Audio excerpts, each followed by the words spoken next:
Good morning and welcome to the third meeting of the Social Justice and Social Security Committee for 2026. We have apologies from Elena Whittam. Our first item of business is to decide whether to take items 3, 4 and 5 in private today. Are we all agreed? Thank you. Our next item of business is an evidence session with Social Security Scotland, and I welcome to the meeting David Wallace, Chief Executive, Karen Dunning, Interim Chief Operating Officer, and Jerry O'Donnell, Interim Deputy Director for Finance and Corporate Services. So thank you very much for joining us today. And I'm going to invite David to make some brief opening remarks and then we'll head into our questions. Thanks very much, David. Thank you, Convener, and thank you for members for the invitation today. I realise there's a lot of interims in the introductions to Karen and Jerry, so I just wanted to pause on that slightly. Karen is a permanent member of our organisation, filling the Chief Operating Officer role while it gets filled. Jerry is filling for us on maternity leave. Jerry is an experienced finance director, most recently been with the Scottish Prison Service. So whilst there was a few interims in those, I feel well supported today and in the organisation. I just wanted to say a few words to start. It's been about a year since I think I attended this committee. And since then, we've published our 24-25 annual report and accounts in November of 2025.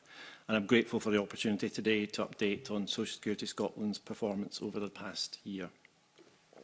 We have continued to deliver benefits with dignity, fairness and respect. And by 2026, we expect to support around about 2 million people across Scotland with services designed around about the needs of our clients. I'm pleased to confirm in 2025 we processed over 1 million payments covering key benefits such as disability payments and carer support payments, and with notable improvement in our processing times. We completed the adult disability payment and carer support payment case transfer for over 700,000 benefit awards and with no break in those payments, and we achieved the full national rollout of pension age disability payment. We've successfully launched and delivering pension age winter heating payment. And turning to our administration costs, we remained under budget, delivering efficiencies in staffing, IT, and we're continuing to enhance the client experience. We've also strengthened our operational capacity, including robust fraud error controls and recognising the importance of public service reform, the development of shared service opportunities to improve future efficiencies. We are committed to transparency. We have published a wide range of official statistics and we continue to work with key interested stakeholders to improve those as well. We also published our first ever environmental plan, which is designed to ensure the organisation recognises the importance of achieving environmental aims as well. We are, as we'll no doubt talk about, at a really pivotal point coming up with the closure of the Social Security programme in March 2026 and the transfer of those capabilities so we can continue to deliver for our clients. As we enter this new phase, we remain committed to ensuring client-focused delivery underpinned by financial discipline, strong governance and value for money.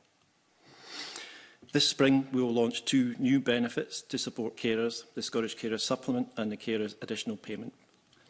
Members visited the office in High Street in December and we were really pleased to see some members at that meeting. I think there we highlighted some areas that we'll continue to pay attention to, including data sharing, integration, clarity in client communications, proportionate fraud controls, cross-border residency and debt recovery processes. I believe we've got good tangible progress to show on all of those fronts and look forward to that discussion. I'm really proud of the progress that we've made, but I recognise that there's much more that we'll need to be doing, and I thank you once again for the opportunity for questions. Yep, thanks very much, David, for the opening remarks. I'm now going to invite Claire Baker in for some questions. Thanks, Claire. Thank you, Convener. You mentioned the changes that are coming along in March, and this was part of the Scottish budget that we had the other week. So the staff increase that will be coming over from the closure of the programme. I suppose the questions I have around that is you talk about budget changes in efficiencies and driving down costs in the organisation, but we are in this next financial year going to see quite a big increase in the organisation. And let's have an understanding of why these staff have to be transferred and what function they will do when they transfer over to Social Security Scotland. Yes, of course. I think just as saying in my opening statement, just in terms of context, I think this is probably understood here, but just to absolutely emphasise, the closure of the programme is a key significant milestone in the devolution of social security. It will be the first time in Scotland we have had a social security system where there has not been a social security programme in the Scottish Government. So that has been as long as we have been delivering benefits in Scotland. I think one of the other really key points to emphasise around about that is, whilst we've had that, there's also been a DWP programme as well. So for the first time, we will enter an environment where we don't have a programme in the Scottish Government and we don't have a dedicated programme in DWP as well. So I cannot overplay the significance of this point in time. In terms of transfer, I think then what's important to recognise is that that programme has been working on effectively our live services for all of those years as well. So we've had a conversation previously around about committee about our systems, for example. So as we've developed, we've had one system, which is both the agency's live service system and the system that's been developing all those new benefits. So there's areas of expertise that are sat in the programme. So to get specific around about, for example, release, how you develop something, how you design a system, how you release it, how you test it, how you make it go live. All of that expertise has deliberately sat on the side of the programme, and that's the types of skills and capabilities that need to come across into the organisation. Mm-hmm. So that's the programme that we're working with just now.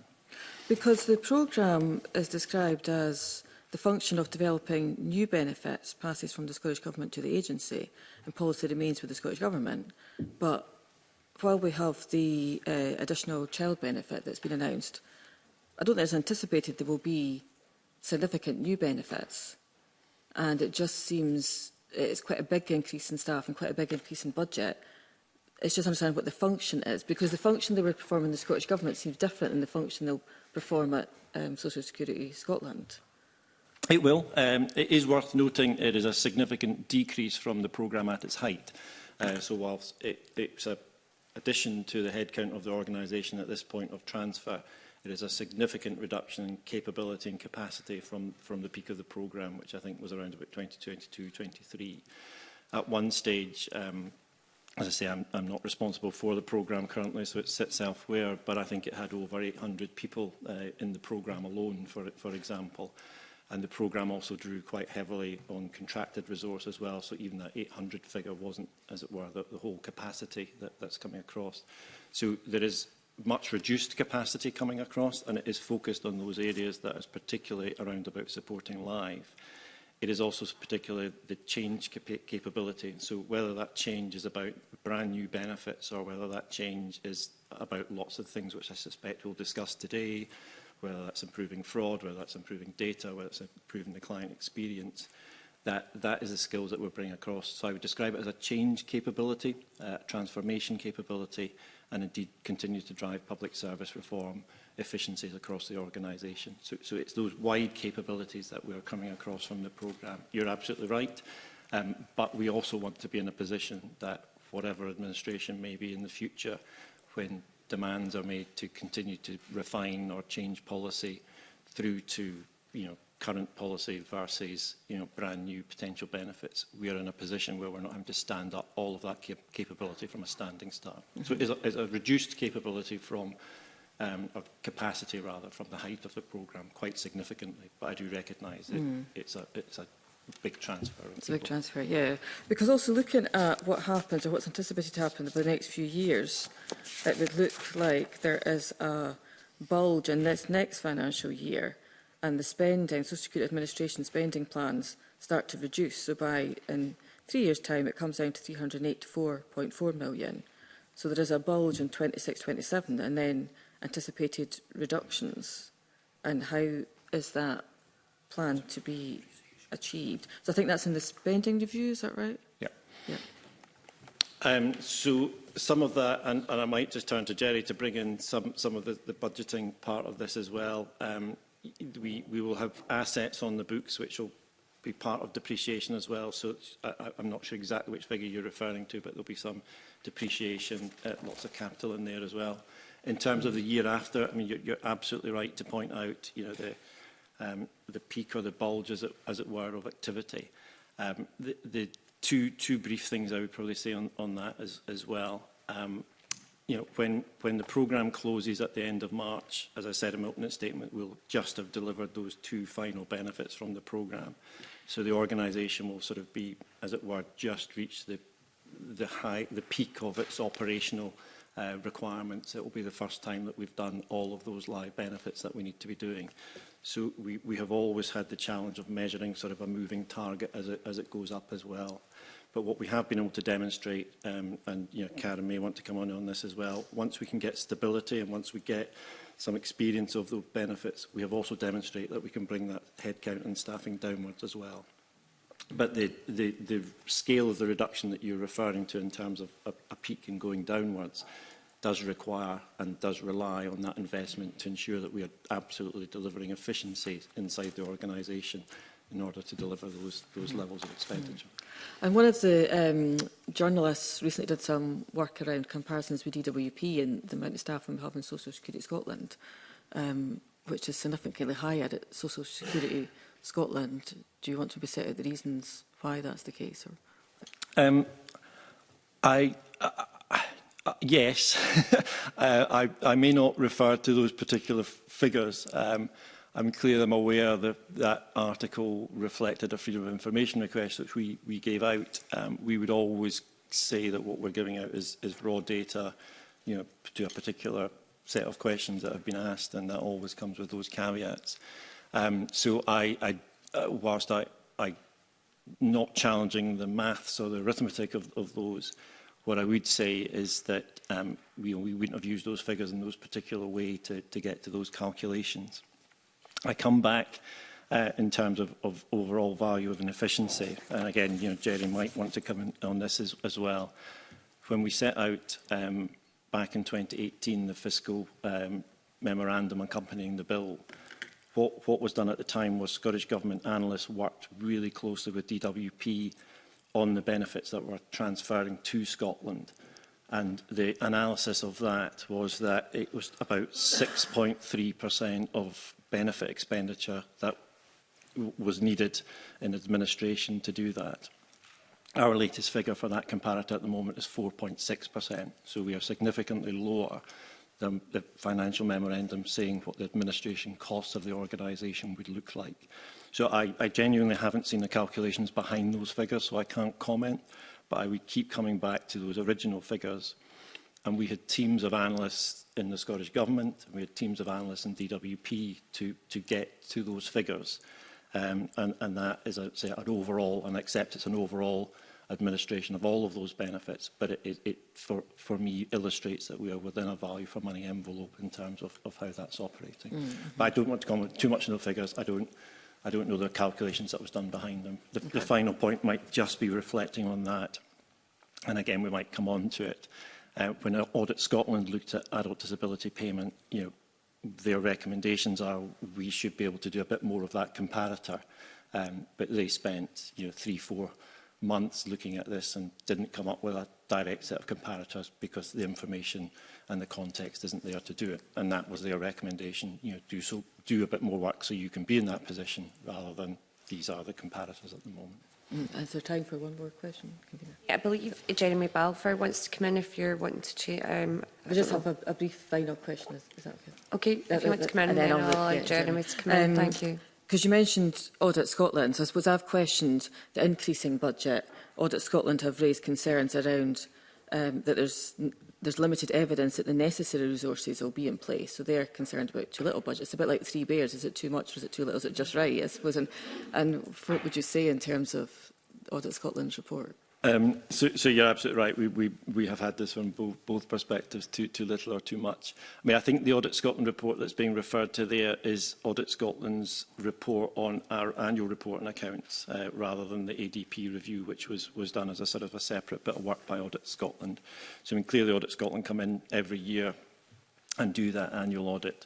I would say they have done it at a particular point in time, so they'll do it working really closely with Jerry's team probably over those summer months, when clearly the budget process is still going on. I think they were also highlighting at that point the work being done on the closure of the programme and transition, and how things were being reflected at that point. So I would say it's a point in time rather than reflective of where we are now. The budget settlement, as you've referred to, for me, fully recognises that we did need to transfer people across from the programme. It also fully recognises that the capital expenditure that had sat in the programme, comes into the organisation as well. So I think it's a good, strong settlement which allows us to deliver those benefits and, importantly, drive those improvements as well. But I think that Audit Scotland report was probably the report on our annual report and accounts. Okay, thank you. Did anybody else want to know? I don't know, Jerry, if you want to say anything more. Just a couple of points. Going back to the size of the budget, one of the reasons for the increase in budget is the transfer of the asset from programme to Social Security Scotland, and that involves an annual, quite a large depreciation amount. I don't have the exact figure, but it's circa between 50 and 60 million a year increase in the depreciation costs, so that's transferring into the Social Security budget. The last point as well, David's right, it was Audit Scotland were commenting on a report earlier in the year by our internal audit, on an internal audit report about our preparedness for the transfer. But they actually did, one of the key messages in the audit report from Audit Scotland was that we recognised that there was significant risks and that we had been working closely with Scottish Government to agree and manage that transition with resources and funding, and that indeed has happened with the budget and our preparation that we've got in place for March. Thank you, Convener. Okay, thank you. Now going to invite Jeremy Balfour in. Thanks. Thank you, Convener. Good morning. I wonder just if I can wrap two questions up into one for the sake of time. Just going back to what Claire Baker was asking about the transfer, did you go to Scottish Government and say, we need these people? Or did Scottish Government come and say to you, we have these people, can you take them on board? So whose choice was it to take these individuals on board? And one of the things you've said previously to this committee, when I've asked questions about why can you not tell us how long X, Y, is because the system wasn't designed in that way. I suppose my question then is, do we have confidence that these people that are being transferred across, who have designed the initial system, are capable of delivering a system going forward that will be up for 21st century analysis? Because I think one of the problems we as a committee and the public have is that we can't get a lot of information because you can't provide it because the system's not been provided, and yet the same people that designed the system are now being taken on board. Okay, there's quite a lot wrapped up. Can I just sort of overarching at the top as well? I think I would like to put on record just the sheer scale, complexity, achievement, the dedication of those programme people to do something which I don't think has been done in a Scottish context before. At the start of this, we looked around, for example, Europe, the rest of the world, of devolving a system whilst the system was ongoing, and we genuinely couldn't find examples of where that's happening. So the creation of a programme, that programme within Scottish Government, the sheer quality and people that have come through that, I absolutely want to put on record and recognise. To your second point in that as well, Mr Balfour, in terms of was it who came to who, I would say it's probably more of an emerging. We always knew we needed capabilities, and I come back to a really good one is that the programme effectively have been developing our live system, and we've spoken before about what that means about bringing all of our systems down. It's for one benefit. So if we uprate a carer's benefit, the whole system comes down, and our programme colleagues need to test it, release it, all of those things, and stand them back up again as well. So it is incredibly been complex working on that. I think it's probably more of emergent. How do we actually transfer? How do you close a programme of this scale when it's been dealing with something live as well? So it's been that we always knew there was capabilities that we would need in the organisation, and I think it kind of becomes obvious that that capability is currently sitting in the programme. Back to that question that Ms Baker was asking, we haven't just sort of put our arms around and said, well, right, that's fine, we'll take all of that. There's been a really detailed, careful project on running about what skills, capabilities we do need, how we match those across. So those people within the programme of the Scottish Government are essentially going a number of ways. Some will come to us. Many will go off and do other projects within the Scottish Government. That's already started to happen. As I say, from a peak of about 800, that's now down to below 200 people. So there has absolutely been a matching of the skills and capabilities. I think to sort of wrap up the third element of your question there then as well, does that bring us the skills to do some things you've talked about? Absolutely. I think it's about where you point these, and unapologetically the programme has been pointed at making sure that applicants can come to this organisation and get the money that they are due. And we've spoken before about that being done through a minimum viable product. Some of our things have been built up over 7 years now. So there are elements of that we would like to do much more on, which is why we are bringing some of that capability across. And again, I'm sure we'll touch on them: fraud, data, error, debt recovery. All of those elements are things that we want to look at in more depth now as well. So from my personal perspective, people have been making both a choice and a decision and a detailed matching to move from the programme to the agency. They're not coming because it's their only avenue to be released from. We believe that the programme has created a highly skilled set of civil servants which possibly didn't impact before, and are now working across our government as well. And we could give really, where that expertise has been pointed at something, absolutely that has been done. It's been doing it in a way that we've had the milestones and the priorities to make sure that we get what we need. I'll come back later, maybe. Okay, right. Thank you very much. I'm now going to invite Alexander Stewart in. Thank you. Thank you, Convener. You already indicated, Mr Wallace, in your opening statement that there was progress happening when it came to sort of tackling fraud and error. So there's a number of questions I might want to just tease out from you. Audit Scotland did a report that made some recommendations about this whole area, and they said in one of them that one of the recommendations was to work at pace to ensure the necessary resources and systems are in place to carry out fraud and error estimations. So it would be good to hear where we are now from that recommendation that came from Audit Scotland about how you are managing that process effectively from Social Security Scotland. Yep, I'll say something, and I'll maybe again bring Jerry in just to say a little bit more about some of the progress that's been made on there as well. Whenever I talk about fraud, I do want to kind of give that assurance up front as well, that when Audit Scotland are talking about the estimation of fraud, they are talking about the estimation of fraud, not to be confused with our ability to tackle it, to highlight it, to prosecute, all of those elements of it. So it is the element around about can we estimate fraud in the caseload. As I think committee will be well aware, as from the Cabinet Secretary, there is legislation that needs to be passed before my organisation has the ability to compel clients to come and have a conversation with us, which would allow us to have the evidence to estimate fraud. The analysts who have been working on that, again, we have looked around about the best methodology for estimation of fraud. We have ended up with a proposal that looks very similar actually to that used by the DWP, not because we automatically just homed in on that, but we looked at what methodology would be best to do that. So it is the estimation element of this rather than tackling fraud in its widest sense. And I know sometimes that has been sort of confused with our stakeholders. So I'll maybe turn to Jerry, but in terms of that expertise, we're building up those teams. I think the Cabinet Secretary has come and made the commitment around about consultation on that required legislation. I don't have an up-to-date timetable as to what that looks like, but from the organisation perspective, we are preparing and building the teams in the background required for that.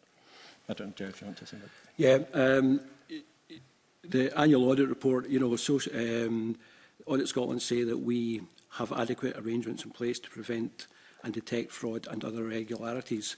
And given our resource restrictions, that we should prioritise work on the risk and value, and that's that estimation. And that's where we have supporting legislation going through that will allow us to do that kind of test sampling and to give us kind of robust estimates. There's a consultation process going on, and my understanding is that we will have that legislation possibly in before Parliament ends. While that's going on, we are, as I say, identifying resources for looking at the development of the processes, the technology, guidance for our staff, and so that we are ready to implement when the regulations come into effect. So that's for fraud and just client error. In the meantime, we still work on our own estimates for error, and we have done work on Best Start food payments. We've also carried out work on the Scottish Child Payment, and we've this year been working on estimates on the adult disability payment, which we believe we will hopefully have a report in May 26. So there is a lot of work going on. It is a focus for the organisation to deliver these estimates. And from that, can we maybe talk about what you're doing when it comes to enforced deductions and sort of civil recovery? How is that progressing?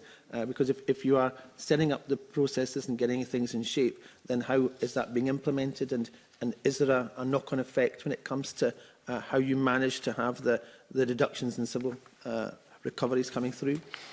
I can talk about that. Yeah. Thank you. Okay, so at the moment our capability is only voluntary deductions, and the work is ongoing to establish processes around challenge rights, which are complex around enforced deductions, but we're hoping to have that resolved by later on this year, I think Q3 in 26-27. We have the committee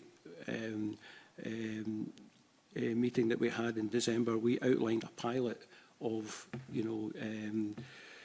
using the kind of civil recovery route, and I can kind of update. We had a pilot of around 80 cases that were kind of a bit old, and what we have done is we've at the beginning of January we've engaged with our legal partner, and letters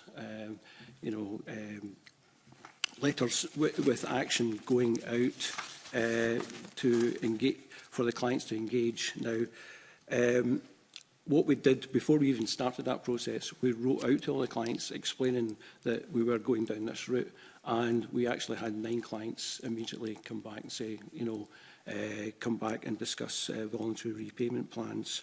On the 5th of January, letters then went out to the remaining cohort, and the feedback is that I think a further 6 have entered into voluntary arrangements. So already that pilot is showing a kind of over 17% success rate. Now it's early days, but it kind of shows the kind of value of that work and in getting these engagement. Putting together these sort of pilots and trying to engage with the service users and your processes, how do you design within Social Security Scotland to minimise and the potential for fraud in some of the systems that you put in the process you put together? Because there may well be a track record of something, or you may have been given advice from DWP about, well, this may be an area that you might want to have a look at, or do some sampling, or do whatever. So how do you choose and how do you specify what is required, and how you then fit into that to ensure that you have the resource, the manpower and the processes behind to capture some of that? Thanks. And I think we've spoken again before about some of those elements around about fraud We're always slightly careful about talking about what capabilities and what we do in counter fraud for very obvious reasons. I think the assurance I'd want to give the committee today, as I think I have said in the past as well, we have built up an incredibly talented and expertise team around about counter fraud. We have drawn from some of those areas that you mentioned there. We have, again, as all of this has been done from a standing start, but we've drawn people from other government departments, highly experienced in counter fraud. We've drawn from Scottish Police, etc. We would always do a sort of a fraud assessment whenever we're doing something new in systems, and those teams would be involved in learning and identifying as well. In terms of a practical or two practical examples, if you want me to sort of say something, and I'll definitely let Karen say a little bit more about one of these. One of those is also our frontline staff. So as well as having that dedicated specialists, working as counter-fraud professionals, part of what they've been doing is ensuring that everybody looking at applications, all of our staff are fraud aware, trained, and internally that's probably one of the biggest source of referrals in terms of what the team look at as a result of that activity. That's something, Karen, that they do as a matter of course, and then I think are refreshed as well. Always. Yeah. Good to hear what you're going to say, and thank you for that, David. But what about risk assessments that are being put into place to support individuals, but also the staff, how they risk assess the process? Yeah, so let me talk a little bit about that, I suppose, in terms of what we offer our frontline staff specifically, because as Jerry set out, we have a number of people in expert roles, so and that bleeds out into the whole of the agency effectively. So we have kind of fraud champion networks, which mean that they can work with our frontline staff, offering immediate advice, whether that's about identifying where there could be a system capability or system gap in that, but actually also being able to offer advice on a one-to-one basis where a case worker or client advisor may have identified something that was that they wanted to discuss further. Everybody joining the organisation also gets mandatory training to start with. That's also subject to an annual refresher. So, we also, throughout the year and learning at work weeks and other things, we have a really heavy focus on this. So whilst we always come from a position of trust in terms of the client, we are constantly balancing that with how would people identify, pick up, and then refer into the specialist teams to be able to do some of that. So, as I say, kind of floor walkers, champions network, specialist teams, always supporting that. And obviously at the front end of our process, we have a really robust identity data and verification process that all individuals must go through at the point that they're submitting an application or getting in contact with us. That process can vary slightly depending on what information we hold and obviously what we need to verify at the time. But that all is fundamental to a number of our fraud prevention measures. Okay. Thank you. Thank you, Convener. Thanks very much. I'm now going to invite Carol Mockin in. Thanks. Thank you very much, Convener. I just want to ask a wee bit about some of the reports. You mentioned the DP report, I think you 2 in 25, and then there was the report on total communication, the Scottish Commission on Social Security. So I just wondered, the report from Audit Scotland, the report from Adele Harris and that Scottish Commission on Social Security, have you got any sort of common themes coming through in that maybe you have identified that you can work on in the next year? Yes, I think I'll say a little bit around about that with obviously the caution that the independent review was commissioned by the Scottish Government and clearly it's been considered by the Scottish Government as well. So I think just to broaden it slightly as well, one of the absolute sort of privileges around about social security in Scotland is just that level of stakeholder interest and engagement with social security. So whilst those are obviously 3 incredibly important reports, I would say there are also others that come our way with equally views of both operational issues and things like that as well. So the Veterans Commissioner, for example, had produced a report around about this, the Resolution Foundation. So there is a huge sort of swell of kind of information and suggestions for improvement which are coming our way through a whole variety of things as well, and that's on top of the work that we do with a similar set of stakeholders. Karen chairs what we call our operational reference group, which is some of those same key stakeholders. So I don't want to say too much in terms of preempting what government might look at in some of these, but to draw some of those out, and I mentioned them in my opening statement as well. Client communication, for example, that's something that we consistently get from our stakeholders, whether it's these reports or elsewhere. Improvements that we'd like to make there. Again, I think it's a conversation we've had at this committee before. There's still we've done some really good work with those programme colleagues to do more communications by text, for example. But we were aware of that sort of desire and push for a more self-service sort of portal approach to these things as well. So there are a number of sort of common themes, as it were, around about communications, the process. We, again, depending on the point in time, for example, the timeliness of decision-making comes strongly through around about some of these things as well. So I don't want to say too much in terms of preempting any decisions that government might wait. But Karen, I don't know if you want to come in. Just you've been exposed both to some of those stakeholders and those reports. Yeah, I mean exactly that. So I think there are themes that are fundamental within those reports, and of course, as David said, Scottish ministers will respond to that in due course. But broadly, we know that our clients want us to be accessible. They know that they want to have clear communication with us.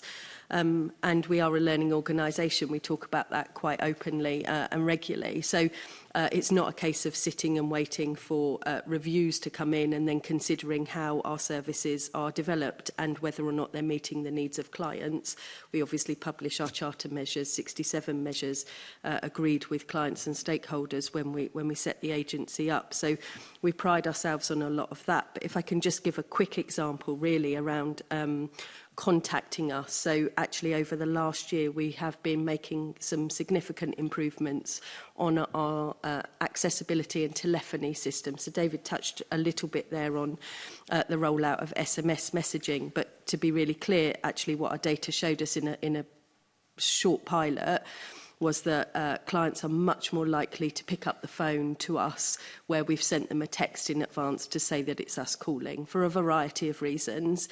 Obviously, that has significant operational benefits because it means we can get the information that we need from the client faster, we can process faster. So we've been rolling out the use of SMS messaging, and that's been pretty significant, actually. So just in one benefit alone, we saw a 145% increase in successful call completions. We've also, just at the back end of last year, introduced a callback facility and functionality across all of our benefit lines other than pension age winter heating payment. And that enables clients where they're sat in a queue waiting for a call advisor to pick up their call, to press for a callback function, and we will then call that client back at a time that they've reached the front end of the queue and that's convenient for them. And we'll give that 3 attempts at contacting those people back. And wider than that, we recognise that telephony isn't the only channel. So we have a web chat facility, which I think, having spoken to stakeholders, often gets confused. People think it's a bot system. So just to clarify, it's not a bot system. These are the same client advisors which would otherwise be picking up the telephone to you that would be answering any web chat query. And we've been looking at the way that we throttle that and the way that we work. And we've also been looking really briefly just at the way that we deploy our resources across all of our frontline operations. So whether that's telephony and processing, and I'm sure that will come up a little bit when we discuss processing times. That is helpful to know. There was one thing in particular that came out from one of the reports, and I have actually had it raised with me, and it's the way in which a sort of third-party support and that interaction, how they can support clients. And just interestingly, I did have a constituent speak to me about that the other day there. So I wonder if there's themes on that, or if you've got some work on that. So the third-party guidance is all published and it's really clear, but we recognise that there is a real balance between a third party being able to seek information from us and our requirements under data legislation and GPDR. And sometimes that can be quite a difficult tightrope to balance. So we do, where we have notification that a person is acting as a third party and that's recorded on our system, then we may not be able to share all of the information about a client with that person, and we recognise that that can be tricky, but we are looking at further improvements in that space. Thank you. That's great. Thank you. Thanks very much, Convener. Okay, thank you. I'm now going to invite Jeremy Balfour in. Thanks. Thank you again. And just for the record, I put on the record that I'm in receipt of high rate of ADP. One of the things that did come out of the Adele Harris, which probably relates to you rather than Scottish Government, is the application form and the complications around it. And I have to confess, I have a lot of empathy with people in regard to that. What plans do you have, if any, to look at that? I know you do lots of stake feedback, but how do you make sure that you get the information, but in a way that doesn't stress people out particularly? So I think it's a good question, and I think we would always recognise that as a form and as a benefit, we're asking some personal information, and we need to get that sort of body of information. Just a kind of couple of things I would say, and in part I think it goes back to your previous question, Mr Balfour, around about the work of the programme. The move to adult disability payment, and the form in particular, has in many ways been quite revolutionary. And we talk about the skills of the programme having done that. It was the first form, it was the first time we were aware of a disability benefit application form going online, for example. So making it available through that sense was a significant step as well. We do, wherever possible, encourage people to try and do that online, because the online version of it does let people, by design, skip the various sections. So we've all looked at the form, which does in paper format look like a book and does look quite daunting. And I think, I won't quote Adele Harris on this, but I think a lot of the stakeholders you were speaking at, their experience was of doing the paper version of the form as well. So again, that expertise, that effort that's gone into designing a form, we would always encourage people to put it online. So there has been significant improvements made, and we've spoken before about the use of photography, etc. We will always try to sort of look at those sort of elements of small improvements that can be made. We're also very, very mindful of the amount of work that went in with disability organisations to design that form. So we would want to make sure that we're not designing something out that isn't there for a very good reason, whether it's information we want to capture. So we will work with our Scottish Government policy colleagues, yes, whilst future changes to the form will technically come from this organisation now rather than in terms of the programme. This is, I think, that balance between what the Scottish Government will do and what we will do, is that we wouldn't want to be making significant changes to that without speaking to Scottish Government and, say, recognising the depth of the user evidence that went into the current design. I don't know, Karen, would you want to... Just really quickly, because I think that point is quite key in terms of the online to paper, and I think my memory, if memory serves me correctly, I think I had the same recollection that it was mostly the paper-based applications that clients have felt difficult. And just to put that into context, by October 25, I think 71% of people who completed the adult disability payment form had submitted it online, just 1% by paper.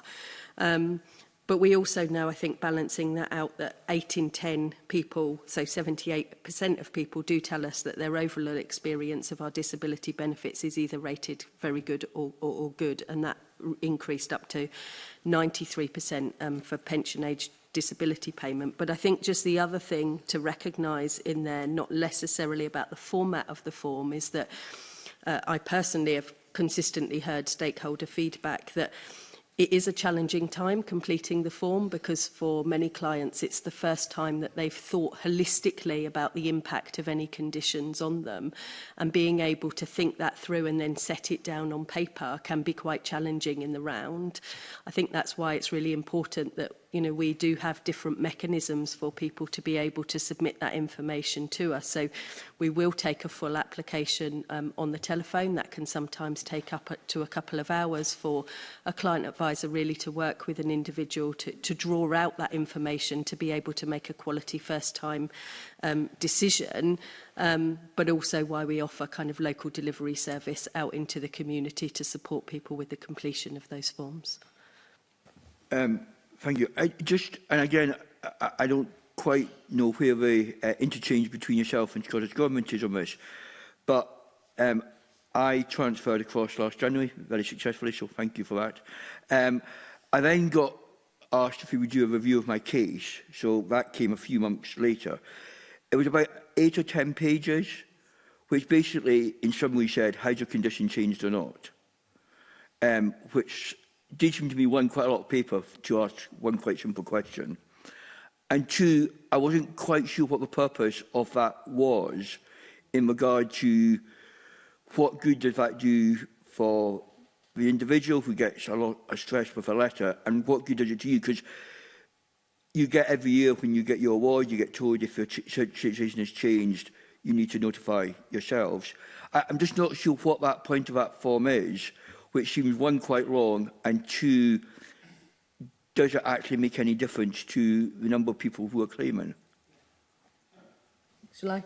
I mean, if I may, I'd like to link it back to the points David made initially about what the new digital change division will be doing. So actually, this is just one piece of feedback around where we will be able to have that in-house capability to be able to review processes like that and more agilely be able to amend and change them. So that user feedback is incredibly important. We obviously don't want to make a system or a process that feels overly burdensome or inefficient for our clients. So that's why kind of this focus and bringing that in-house capability and kind of through our new future operating model to be a much more lean and agile organisation is really, really important. I'm also concerned about what is the point of it, because why are we doing that? Because presumably you can then say, or Scottish Government can say, we have reviewed 90% of cases and they're all right. But you're not seeking new evidence. You're not making, you're not asking for anything new. You're simply asking someone to sign a form to agree with what they've already done. And that doesn't seem very efficient to me. I mean, I'm clearly not familiar with the particular case, Mr. Balfour. I don't know whether that would have been part of a scheduled review. Obviously, cases came across to us as part of that huge transfer, some with a review date set, some with the opportunity to spark a review by declaring a change of circumstance. I would need to take that away, and happy to do so as to exactly which part of that process had triggered that further information for you, Mr. Balfour. But I suppose the question is, why are you reviewing? What is the point of a review in regard to the whole system?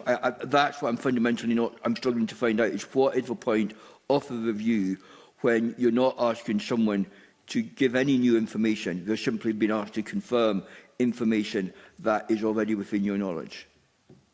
I'm assuming it must have been part of a scheduled review in that sense, so a benefit will have been set for a period of time with a review point in the future. Again, it's that, as Karen's describing. If there's no change to conditions, then we want to make that as easy to go through for a client as possible. Sometimes it does then trigger further information coming in, whether something has changed for a client as well. I would need to check the individual case. It feels like it's been a scheduled review, whether you recognise that date or not.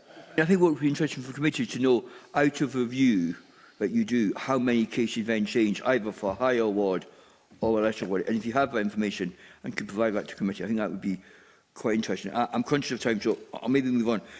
Audit Scotland's report argued that Social Security Scotland should be able to show added value for ADP, including that compared to PIP. How do you think you're demonstrating that added value? So I think this is one of the parts of the Audit Scotland report where the principle of what they're saying I absolutely agree with. I mean, I would come back for the whole system answer to what I said to Ms Baker around about, in terms of value for money, the administration of the benefits we can demonstrate compared with those that we thought came across are delivering at value for money. I can't recall if that particular quote was said in the sense of the value to the taxpayer of a disability benefit, which is clearly a matter for the Scottish Government to consider. As we've said here before, our rationale is to, Parliament sets the legislation defining who qualifies for benefits. This organisation takes clients in, tries to assess against that and makes an award based on that. So I think it's which bits of that. There are certainly bits of the service offering that we would like to be able to say more and understand a bit more. We didn't touch on it there, but again, the other, and we did actually, I think Karen referred to it in terms of local delivery, that element of support. As an organisation, we would like to be able to know exactly what that changes in terms of an application, how that helps both the individual client, but also how it helps the application. So I think I would recognise and I would the principle of where they're going, but I think those elements of demonstrating the whole value of the benefit system to Scotland is not my responsibility to do, and that's not being slopey shoulders. I think government would expect that to be something that they would work on. But equally, there are parts of what we are doing with it. I think there was also a further context in the Audit Scotland report about trying to understand which bits of changing the system were driving, as it were, applications coming through the system. We've talked about one there being online. Inevitably, almost certainly putting the application online has increased the number of people who are therefore able to apply for it. So I recognise what's being said. I think come back to that combination of once the devolution of benefits are here, this is the next challenge of setting out those areas that we want to be able to work on and improve.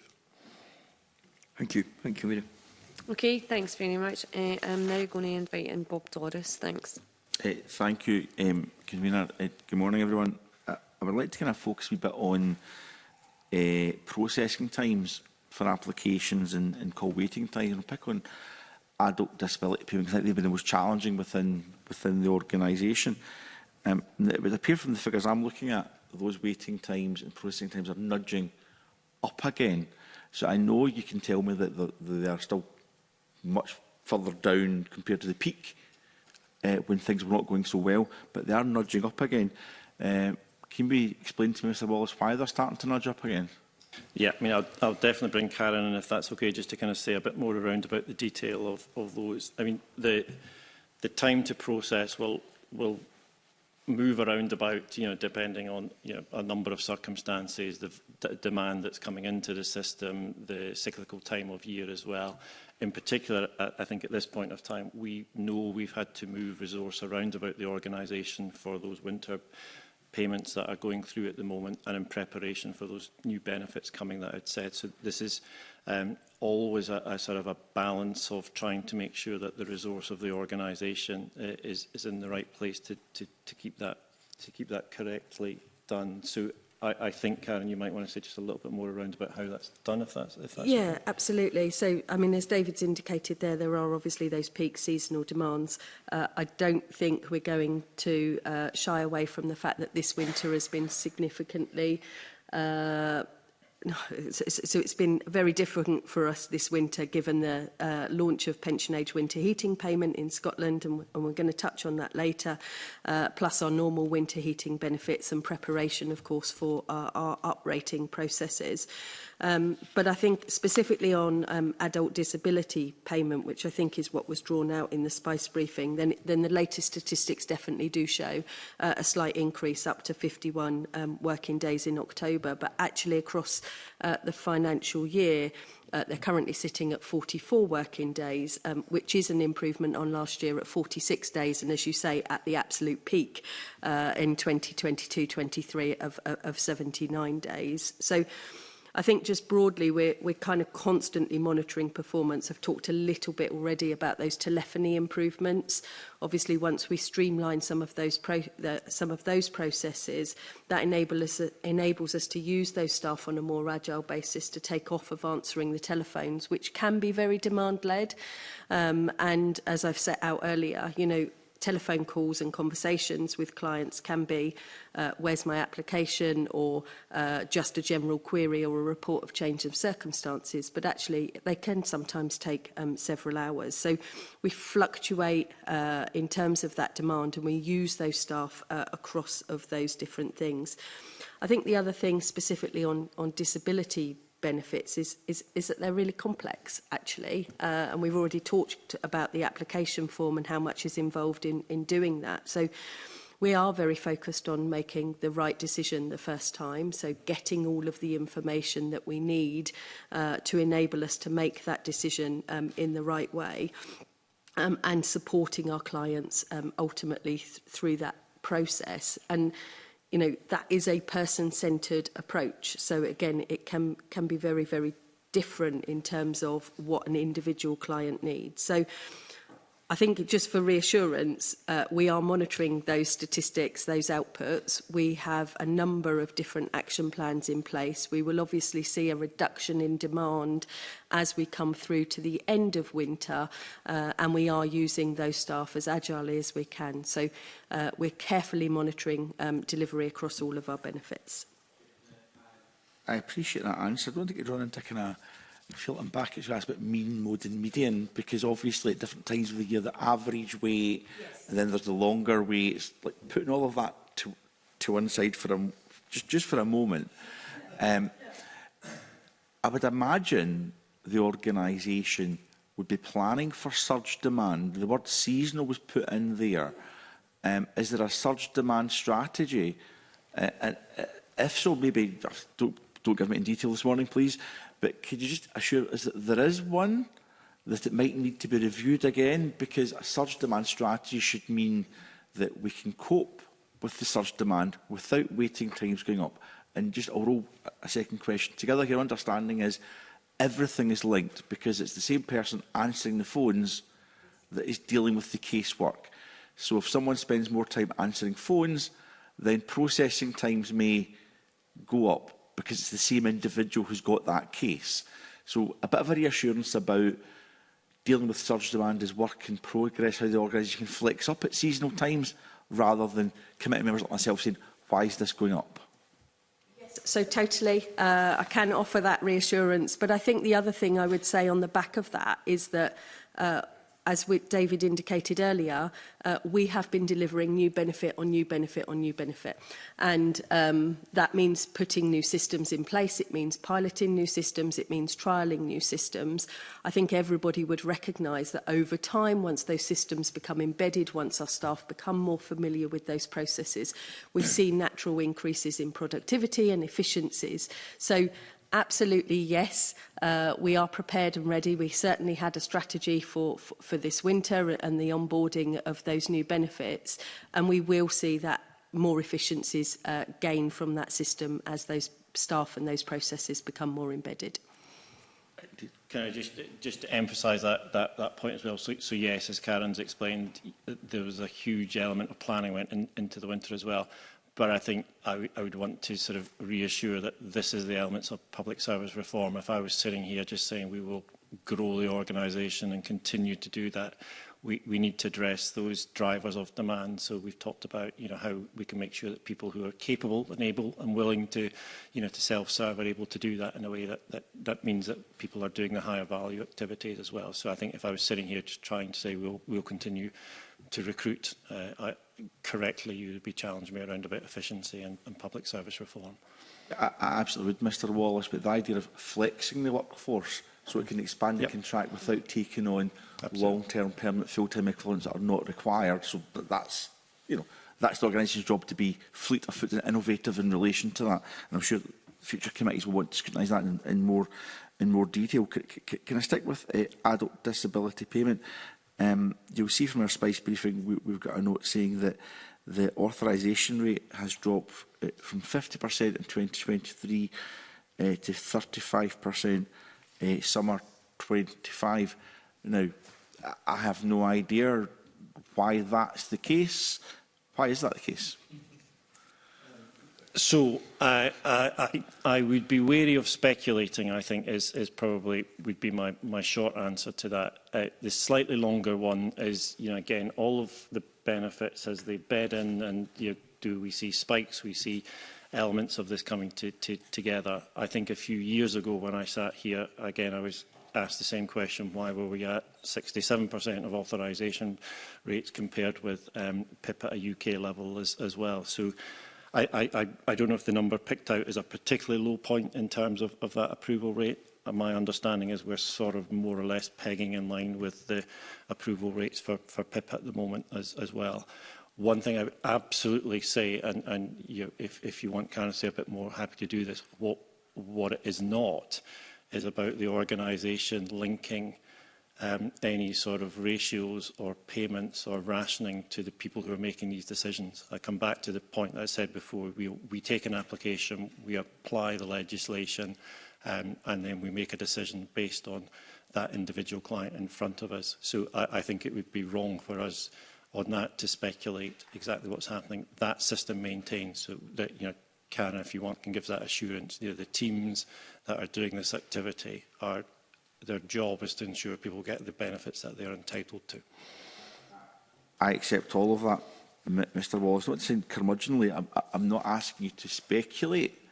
I'm asking you to analyse and understand the figures and then take appropriate steps within the organisation to maybe 35% was just the right rate, but if it's not, then we need to address systems to see what's going on there. So I think, again, the tail end of this Parliament, I think a Futures Committee is going to want to better understand those numbers, not quite in real time, but in a structured way. Mr Wallace, in June you told the Finance and Public Administration Committee that you were satisfied with the quality of ADP reviews. I would put on record again from the Spice briefing that 5% of cases that are reviewed lead to a lower or no award. That compares with 13% with PIP and DWP. So it appears to be more favourable in that respect. But does that mean there's little scope for financial savings in this area? In other words, is that as lean as it possibly can be, or can we do better? So again, I'm sorry for picking the language of speculate. I recognise what you're saying there. I mean, in some ways, I would attempt to answer that question in a very similar way, Deputy Convener, in the previous one. I think what I was trying to... So the figures you quote was the context of that question. Why are we at a significantly different rate than DWP? I would say similar elements that we were at a different point in time. The cases we were reviewing were by definition a different set of cases than PIP in their absolute general caseload. So these were the first sort of elements of seeing a review percentage coming to the fore, and there needs to be an element of steadying out of that. So again, when what I was attempting to say in that answer was we have done the same as we do at first decision. When we're making those reviews, we're looking at the information, we're looking at the cases, and we're making a decision based on that client and the circumstances and the legislation. Money isn't the factor. So if I phrased that wrongly, my apologies, but what I was trying to define was I wasn't linking savings to the review process. The review process is not about, in any way, shape or form, trying to reduce the sort of the caseload or the money. It is taking a look at the client, the circumstances, and applying the legislation. But in short, I think, and there was a follow-up conversation that if moving people off the caseload is the aim of the policy, we need to look at the eligibility criteria rather than the review process, is what I was trying to say. Okay, I'm content with that answer, Mr Wallace. Of course, an efficient organisation is always the same as financial savings. You run an efficient organisation that costs what it costs. And I totally accept that as an answer. Final question. There's the completion of case transfer, of course. So does that free up resource? And if so, how does that get directed? Does that feed back into processing times call waiting times. Could you say a little bit more about that? And again, I've had more than my fair share of time here, Convener. So maybe just a brief answer to that so we can put something on the record, please. I might defer to Karen then in that case, because Karen's certainly closer to that. So I think I'd go back to your earlier point about kind of surge and resources. So definitely across winter, we have brought in a number of temporary resources to support the delivery of our different benefit streams. But actually, our staff that were working on the case transfer process, and as David mentioned earlier, successfully transferring over 700,000 cases, are looking to be deployed and are already deployed across a number of different work queues. So that might be reviews, it might be change of circumstances, it might be kind of additional work that comes in around kind of the cross-border regulations. So we're always kind of monitoring that performance and looking at kind of both the quality of our decisions and our decision making. So I wouldn't want to put on record here a commitment that we'll see those times coming down. We are monitoring that performance. We will use those staff agilely. Obviously, we would hope that that would be a consequence of being able to deploy those staff to our telephones and our processing times. Okay, thank you. Thank you. Okay, thank you, Bob. I'm now going to invite Marie McNair in. Thanks. Thank you, Convener, and good morning, panel. Also, thanks for receiving us at our visit in November to the Glasgow office. I really found that a very informative visit, and always kind of do take the opportunity to go. What is the organisation doing to improve the timescales for making redetermination decisions? And obviously, from Adele's Harris's recommendations that case managers should be allowed to focus on areas where client disputes, instead of kind of remaking the whole decision. Do you agree with this? And is that something that you could acknowledge could secure a quicker decision? So I think it's probably two elements on there in terms of, and Karen might want to come in on one of these, in terms of I think there's a really strong performance on the redetermination timeline. So again, back to those balancing resources, it's kind of similar resource across the whole organisation doing these things. I think we've got a very good level of performance around about redetermination rate. Again, the Adele Harris report is in the hands of government, and it's not really for me to sort of preempt what might come around about those. What I would say is I'm very conscious that the existing redetermination process, again, was done with policy and programme colleagues who have quite a rigorous and quite deliberately had taken a view that the redetermination process should be an entirely separate look again at the case, and that was informed by the demands of stakeholders at that particular time. So it will be for our Scottish Government colleagues to consider those in essence, as you're describing, competing elements of that, and that will be a policy decision that needs to be made. From a purely operational point of view, the fewer things you're doing in a case, clearly there may be an efficiency there. But I would absolutely stress, a lot of work has been done by a team on redeterminations rates, and I don't see that as a thing that's causing particular issues at this time. I don't know if it's time for Karen maybe just to say something. Just very, very quickly, because obviously for redetermination specifically, we are bound by statutory timelines in order to prepare that and respond. David talked about positive. I'd actually just say it is 95%. So 95% of redeterminations are completed within the statutory time limits for adult disability payment. So we are totally on top of that casework and delivering what's expected. Thank you. Kind of moving on to appeals, obviously within our committee pack, we've got a letter from Citizens Advice Scotland, obviously writing to the committee about the delays to appeals, and obviously that's managed through the Scottish Courts and Tribunal Services. But obviously you've got a role in terms of providing the documentation and the response to issues raised in a timely manner.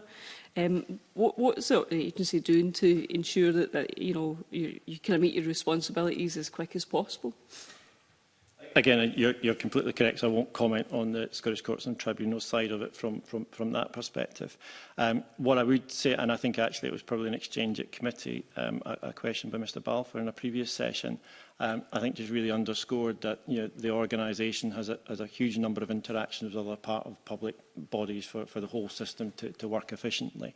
And that relationship with Scottish Courts and Tribunal Service, as appeals start to grow in terms of numbers is a hugely important one. So at a relationship level, we've put in really strong relationship management now with Scottish Courts and Tribunal Service.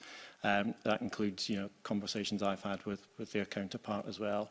Our technology teams are having constant conversations around about when we're releasing things. I think that had been, as we said before, about the complexity and testing of systems. Occasionally you could be doing something that had nothing to do with appeals, but there was a potential that it could have a knock-on effect.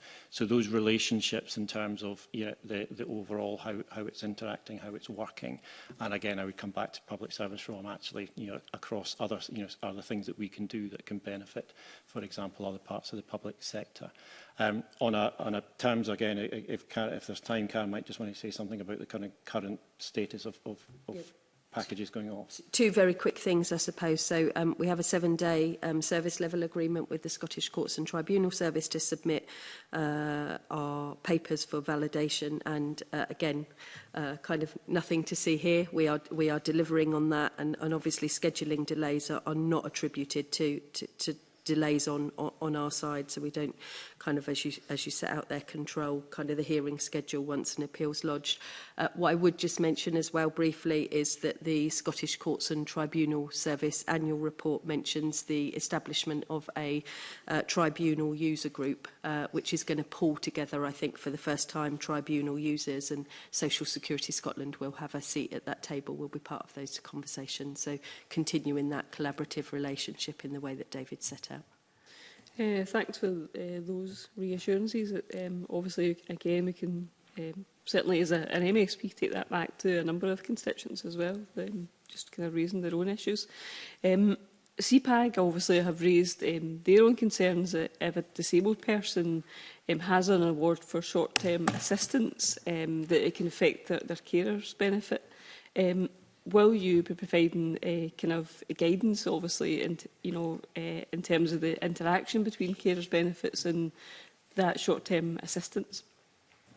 So I might just let Karen answer this one as well. I mean, we're very grateful for CPAG for raising what on the face of it can feel like a technical interaction, but clearly there's a client sitting at the heart of this where there's a very real impact. So Karen was able to have a very helpful conversation with CPAG on this, I think. Yeah, I was, and I won't go into the technicals because I'm very conscious of time, but happy to pick that up offline if it would be useful. So, I mean, I think obviously from our perspective, from an operational delivery perspective, we are operating the policies that currently exist, and our frontline staff have really clear guidance and lines to support clients when they contact us around this issue. We are continuing, as David said there, to have that conversation with CPAG, but we also are able to confirm, I think, that there is going to be decision-making guidance for carer support payment, including how short-term assistance affects entitlement, to be published shortly. We anticipate that by March this year. If you've got any further information that would assist the committee, please feel free to submit it. Cheers. Thank you. Thanks. Okay, thanks very much. Before I come in, I'm going to invite Jeremy and a few supplementaries. Thanks. If I may just caveat this question with, depending on what we electorate do in May, which may be my final question to you, David. I have enjoyed the 9-year relationship, and although perhaps, and this question at the end will be slightly critical, I have really enjoyed the working with you and with your team, and I do want to put on record what you have done is quite remarkable. However, one of the concerns is still the number of appeals that have been successful. Because if we look at the figures, there are actually higher appeal rate success here in Scotland than there is down with PIP down south.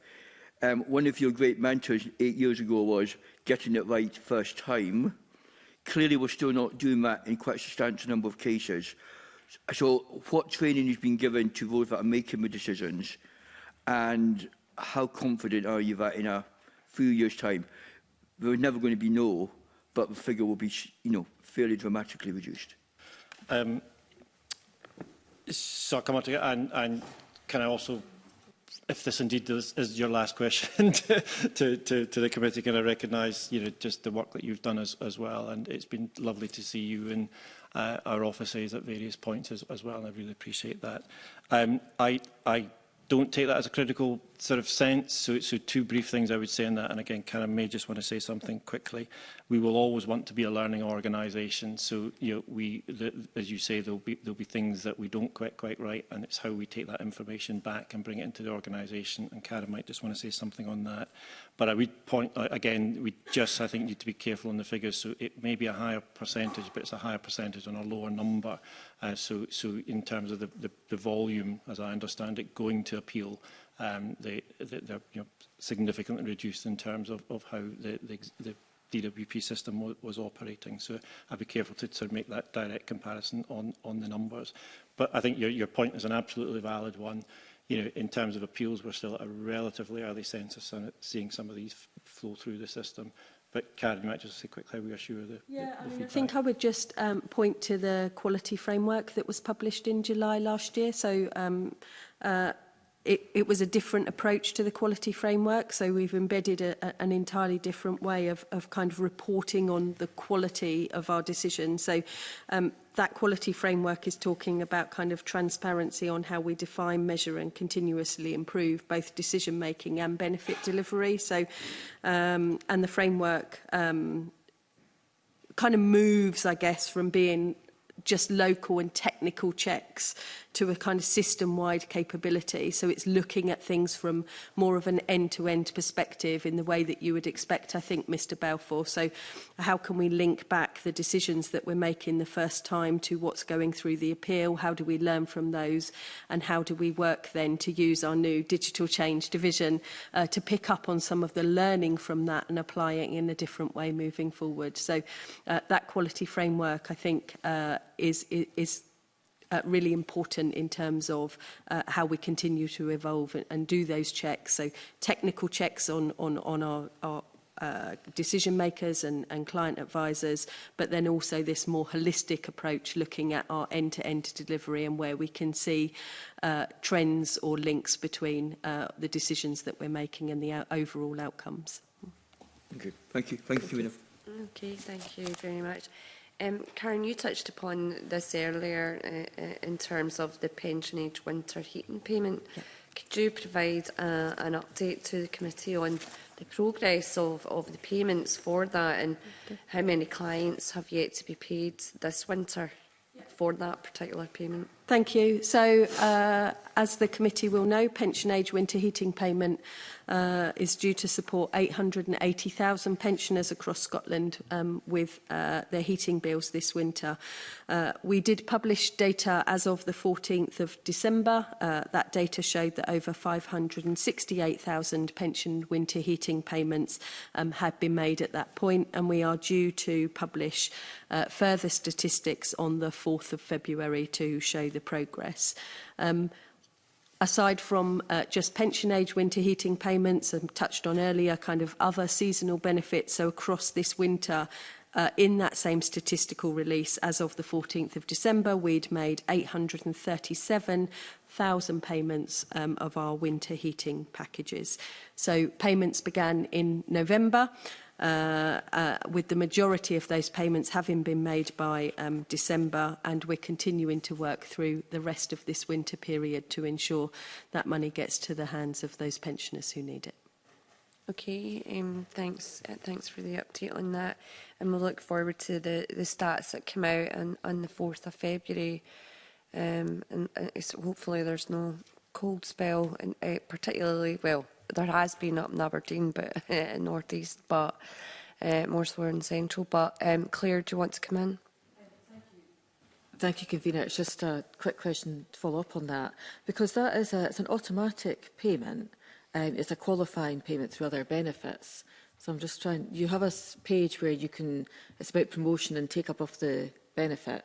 But if it's an automatic benefit, why do we need promotion and take up materials and a campaign around that?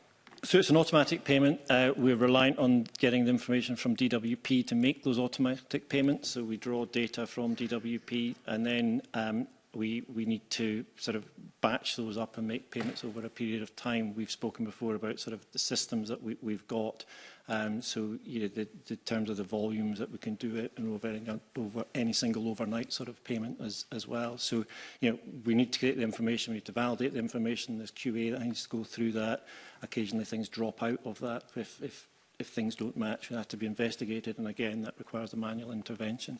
In terms of our payment process and our programme of pension age winter heating, it's what we set out that we anticipated doing. It's what we set out in our communications, and we knew that this would be something that we'd be paying over the winter period. I was asking, on the website, it has a page you can go to that says this is, you know, promotional materials, and why do we have that when it's an automatic payment and people don't have to apply for it? So why is the resources spent on kind of advertising? Circumstance. Yeah. So you know, the vast majority of people will receive an automatic payment, but there will be people that have crossed the border and other things that may be added to the caseload later. So we also recognised, I think, just from our stakeholder group, that there was some confusion around who was paying that benefit. We also know that sometimes people do find it quite difficult to differentiate between Department of Work and Pensions and Social Security Scotland. So there will be clients in that 880,000 pensioners who are new and are receiving a social security benefit for the first time.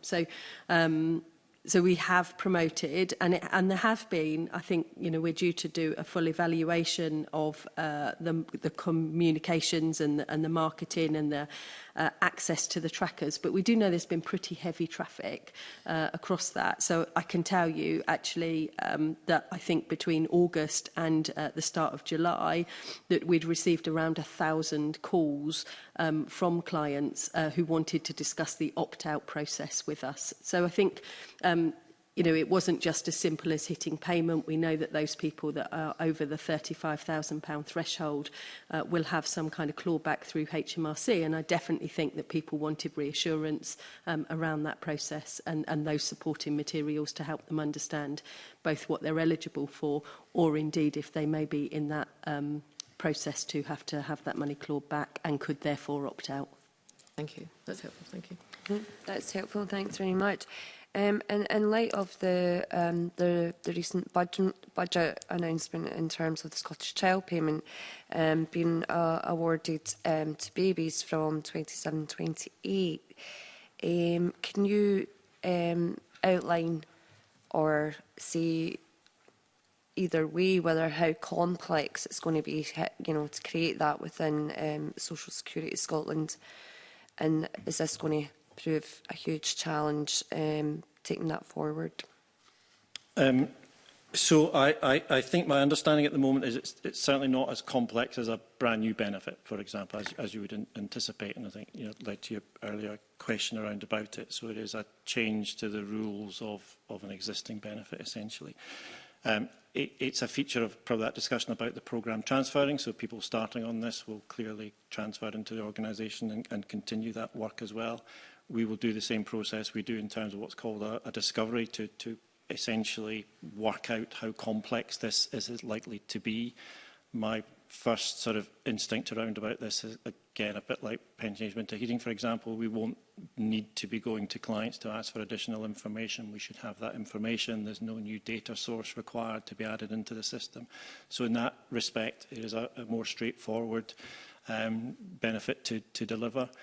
That said, and I think it draws a bit on Karen's comment there, even when something at the face of it looks relatively straightforward, we need to test and make sure. So there'll be a process of going through to, you know, we are changing our core system, so we need to also make sure that's reflected in all of our letters, the interplay around about these things, the rate card which it draws, you know, the financial information to make payments as well. We'll need to sort of build up the capacity around about redeterminations. We'll need to look at appeals for it. So whilst anything can look relatively straightforward up front, we wouldn't want to sort of say definitively until we've done that proper discovery work.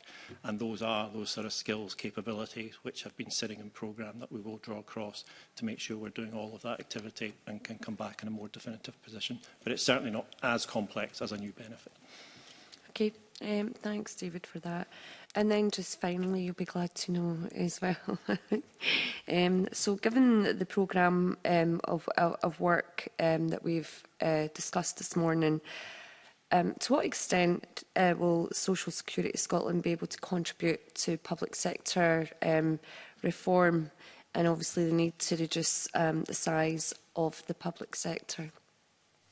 So, I mean, I guess I'll reflect on some of the points I've said earlier on today as well. It's vital that we do. You know, we have efficiencies absolutely that we can make, which are efficiencies for ourselves, efficiencies for our clients, a smoother process for our clients as well.